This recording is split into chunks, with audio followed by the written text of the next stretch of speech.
Assalamualaikum warahmatullahi wabarakatuh. Alhamdulillah rabbil alamin wassalatu wassalamu ala syafi'il anbiya'i wal mursalin sayyidina Muhammadin wa ala alihi wa sahbihi ajma'in. Selamat jumpa lagi sahabat-sahabat dan teman-teman dalam program kita membincang membahaskan hukum-hukum tajwid yang terdapat dalam juzuk yang ke-9, surah yang ke-7, surah Al-A'raf ayat yang ke-189. Iaitu untuk itu kita tumpukan perhatian sahabat-sahabat semua di papan putih di belakang saya, dan saya akan duduk di depan papan putih menjelaskan tentang hukum-hukum yang wujud pada ayat-ayat tersebut, pada kalimah-kalimah dan pertemuan antara kalimah dengan kalimah, insya-Allah. Jadi untuk itu perhatikan, kita mulai dengan isti'azah dan basmalah. A'udzubillahi minasyaitonirrajim. Bismillahirrahmanirrahim. Kalimah yang pertama yang kalau kita sebut bunyinya hu. Dan apabila kita nak kalimah kedua allazi, perhatikan di sini. Hu ini ha waw alif hendaklah diidghamkan pada huruf lam tasydid dengan hukum idgham syamsi. Waw alif lam wal. Huruf ini adalah huruf alif lam syamsiah, sebab itu diidghamkan kepada huruf syamsiah wa itu.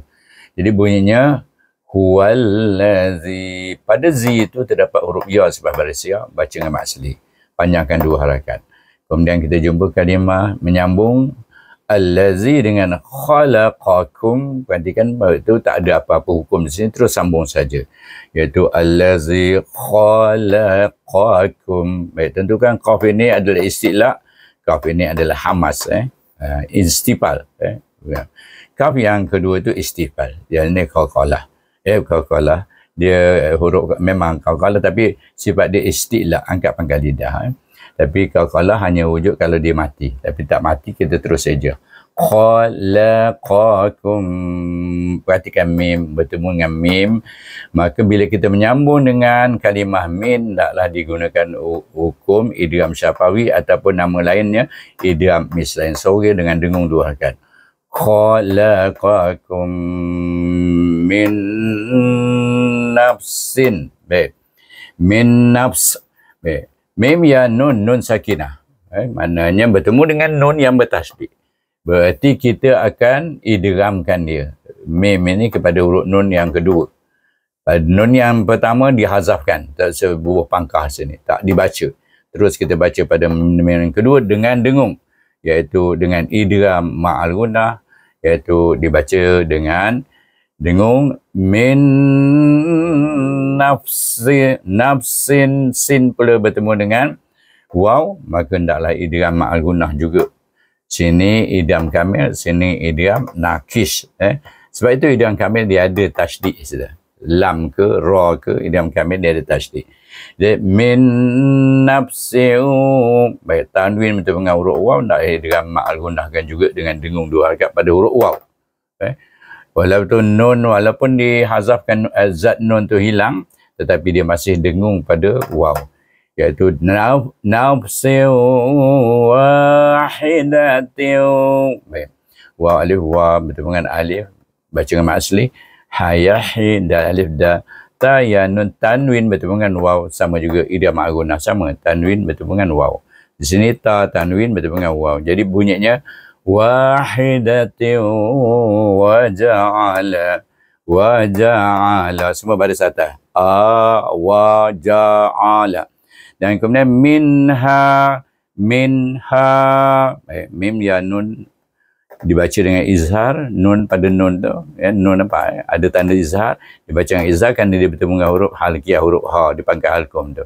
Minha. Ha alif bertemu dengan alif, baca mat asli. Zai alif za. Bunyi za, iaitu ingat marasnya ujung lidah di pertengahan gigi kacip bawah. Ingat, dia bukan huruf zal, dia huruf zai. Zai alif ya ejaannya kalau kita nak mengeja bunyi zai ni.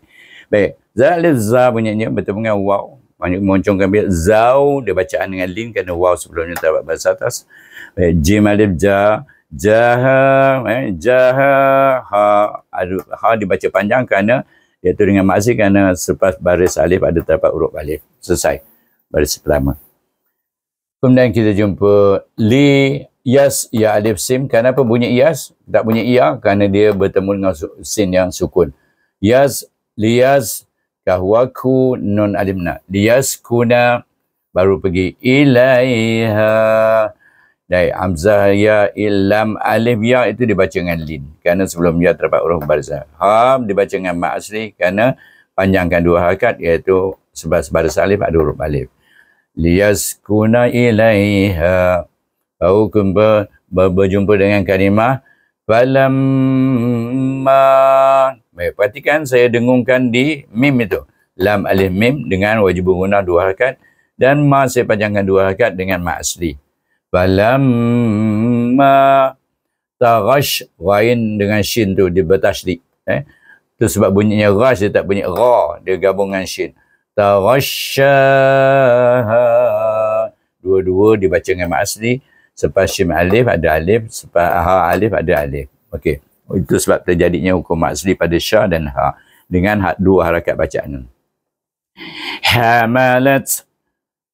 Hamalat dengan hamas bunyi pada ta, bunyi jelas bunyi ta tu dan lats bunyinya. Kemudian hamlan. Hamlan. Baik, kenapa saya baca lan di sini? Tanwin.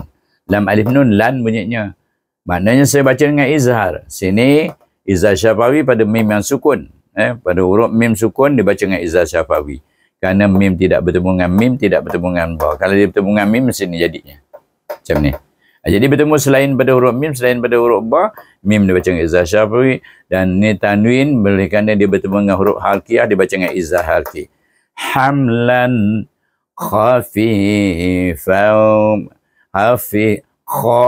Khafifan. Baik. Fi dibaca dengan mat asli sebelum ya tu terdapat huruf baris ya. Kemudian tanwin bertemu dengan huruf ifa, maka dibaca dengan ifa hakiki pada tanwin. Khafifan famarrat bih. Famarrat bih. Kenapa saya baca bih? Iaitu saya wakaf pada ha, maka saya buangkan segala barisnya. Buang baris dia, saya tutup baris ni. Bacaannya ba ya ha bih. Itu kalau kita wakaf. Kalau kita wasal, kita kena menggunakan hukum mat silah qasirah dua harakat, iaitu kerana ha ini bertemu dengan huruf yang membaris. Sebelumnya terdapat huruf yang membaris. Berarti ha damir berada di antara dua huruf yang berbaris bila kita wasal. Maka hendaklah dibaca dengan mat, itu diberikan nama mat silah qasirah. Panjang harakatnya dua harakat. Itu sebab ditambah huruf ya padanya. Ya ni adalah ya yang didatangkan kerana kedudukan ha damir. Dibaca dengan mat silah qasirah.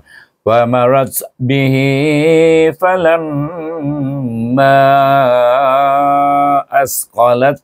Baik. Fa lamma sama lam dibaca dengan wajib gunnah, ma dibaca dengan mat jaiz munfasil. Tak sama macam ni. Di sini kenapa? Kerana huruf mat bertemu dengan huruf ta. Di sini huruf mat bertemu dengan huruf hamzah dalam dua kalimah. Baca dengan mat jaiz munfasil. 4 atau 5 harakat. Lam itu tetap dibaca dengan wajib gunnah sama dengan sini. Falamma hamzah alif sa qalat. Baik. Kita tak boleh, kalau berhenti saya baca qalat, tapi kalau saya menyambung saya akan baca lad. Iaitu saya terus idghamkan dia pada huruf dal. Kerana apa? Kerana dia adalah huruf yang bersama mahraz dan kemudian huruf yang pertama adalah sukun, huruf yang kedua berbaris. Hendaklah kita idghamkan. Nama hukum ini adalah idgham mutajanisain, MTJ mutajanisain as-saghir. Jadi asqala da'awallah. Baik. Pelan-pelan kita baca. Asqala da'awallah. Itu idgham syamsikan waw kepada kalimah Allah yang bermula dengan alif lam syamsiah, iaitu lam jalalah itu adalah alif lam syamsiah. Maka kita baca dengan tebal kerana waw berbaris alif. Da'awallaha. Kemudian rabbahuma, ra alif ba tasydid. Ba hu ma. Ma ada alif baca panjang. Rabbahuma, ma dua harakat. Lain. Baik. Nun ada tanda sukun itu menunjukkan baca izhar. Dia bertemu dengan apa tu? Dia bertemu dengan huruf hamzah. Huruf halqiyah. Jadi baca dengan izhar halqi. Lain. Jangan dengung, jangan panjang. baru pergi kepada ataitana. Hamzah alif mendahului huruf alif di permulaan kalimah dibaca dengan mak badal. Macam mana mak badal pula? Sedangkan rupanya macam mak asli, tak. Alif ini adalah alif yang mendatang, bukan alif asli seperti di sini. Ini alif asli. Di sini alif yang didatangkan. Maka apabila didatangkan, kenapa didatangkan huruf alif? Kerana pada mulanya alif ini adalah hamzah qata' yang berbaris sukun. Berbaris sukun, maka digantikan hamzah baris sukun itu dengan huruf mad, maka dibaca dengan mat badal. Sebab itu dinamakan badal, ganti. Alif yang digantikan. Ta alif ya dengan lin, sebelum ya dapat baris alif. Ta, na, nun alif ada alif mak asli. Sad alif, sa ada alif juga mak asli. Salihan. Ataitana salihal. Baik. Tanwin bertemu dengan huruf lam. Huruf lam adalah huruf idgham dan dibaca tanpa dengung. Ha alif lam. Tukarkan baris 2 kepada baris 1 dan eja dengan lam yang bertasydid. Ha alif lam. Hal. Salihal lanaku. Ku dibaca dengan asli kerana sebaris waw terdapat huruf waw.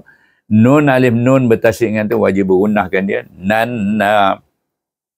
Lanakunanna. Nanna. Kemudian baru pergi pada mina. Tapi na bertemu dengan alif lam syamsiah. Idam syamsikan daripada huruf shin. Nash, nun alif shim, nash dengan tafasyi bunyinya. Shin ada sya, tafasyi juga. Sya, ada alif situ mak asli. Dan kemudian minasyaki, ki, dan baris bawah ki, rid, ya huruf mat, dan nun disukunkan, baca dengan mak rid, disukun 2, 4, dan 6 harakat. Jadi, minasyakirin, kita baca keseluruhannya. A'udzubillahi minasyaitonirrajim. Bismillahirrahmanirrahim. Huwallazi khalaqakum min nafsin wahidatin wa ja'ala minha zawjaha liyaskuna ilaiha falamma taghashaha hamalat hamlan kalau berhenti hamla hamalat hamlan khafifan famarrat bihi falamma asqalat da'awallaha rabbahuma la'in ataitana salihan lanakunanna minasyakirin. Sadaqallahul azim. Dan ingat, apabila kita berhenti, kita wakafkan. Kalau macam ni berhenti pada tanwin ini, kita kena sebab tanwin ada alif, kena baca dengan mad iwad. Itu. Baik. Itulah sahaja bacaan kita pada hari ini, dan saya sudahi dengan wabillahi taufiq wal hidayah. Wassalamualaikum warahmatullahi wabarakatuh. Selamat berjumpa lagi.